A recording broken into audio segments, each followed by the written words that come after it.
Story.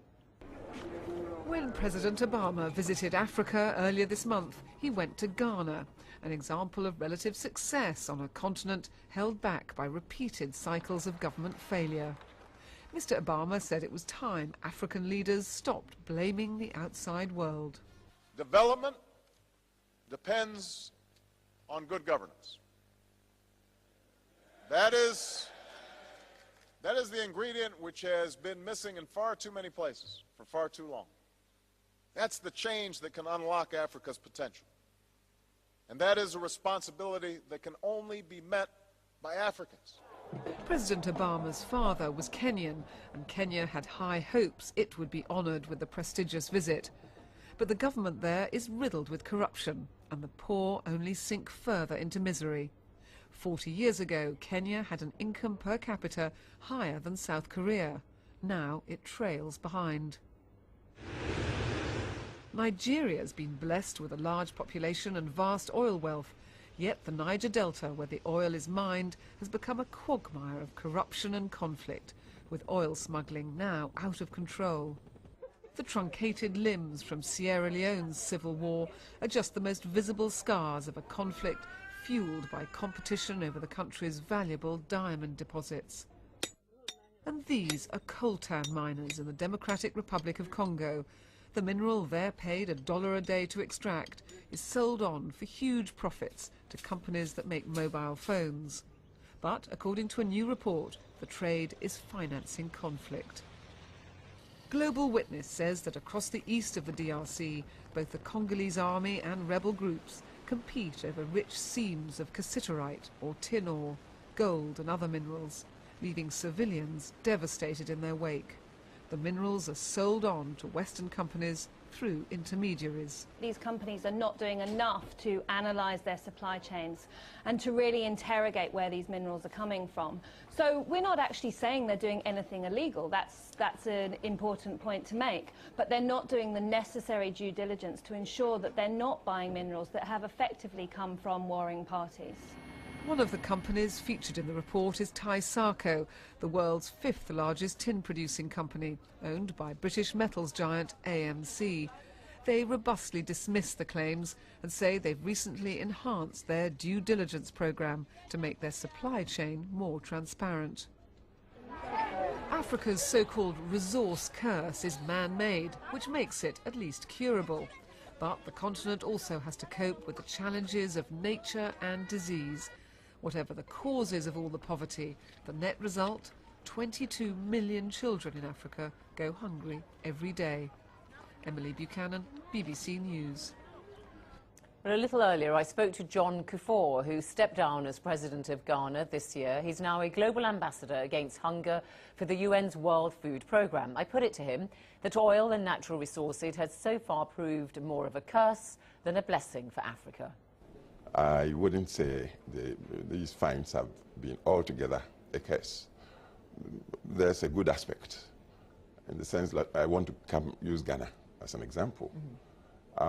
We want to develop at quite a fast rate, but without the discovery of oil, we found that we, especially for capital expenditure, we tended to go almost cap in hand to donors and partners of goodwill.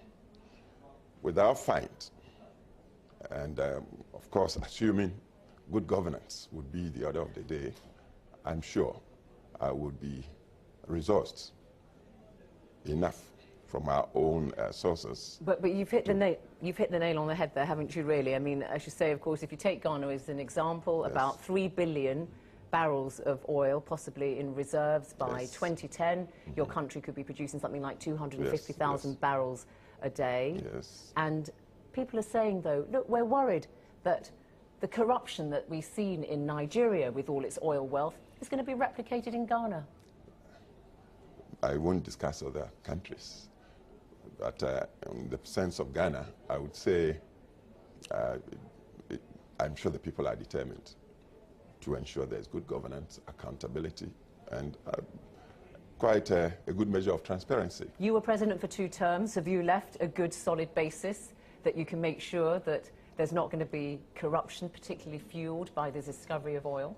I believe I left a good base. I believe the people of Ghana are resolved to ensure the benefits from the oil find would stay largely in the country.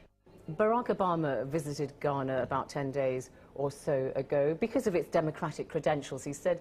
But a lot of people also said, look, it's because of the oil. The United States depends for about 25% of its oil needs from Africa. And this is the way that the Americans are kind of staking their claim on this newfound oil reserves in Ghana. I think that's cynical. Obama visited Ghana, and he said so himself, because of the governance and the improving democratic rule of the country. Obama could have gone to countries that have more proven oil resources in Africa, but he didn't go.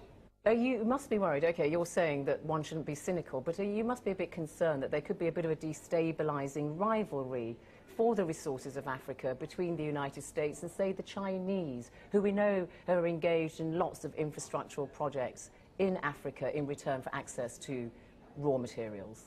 I do not know that. There are Chinese companies in Ghana now, but invariably the government has gone for them. They do not come imposing themselves on us, nor has their coming sort of blocked out access to other peoples like the United States or Great Britain, Japan. They are all there in Ghana.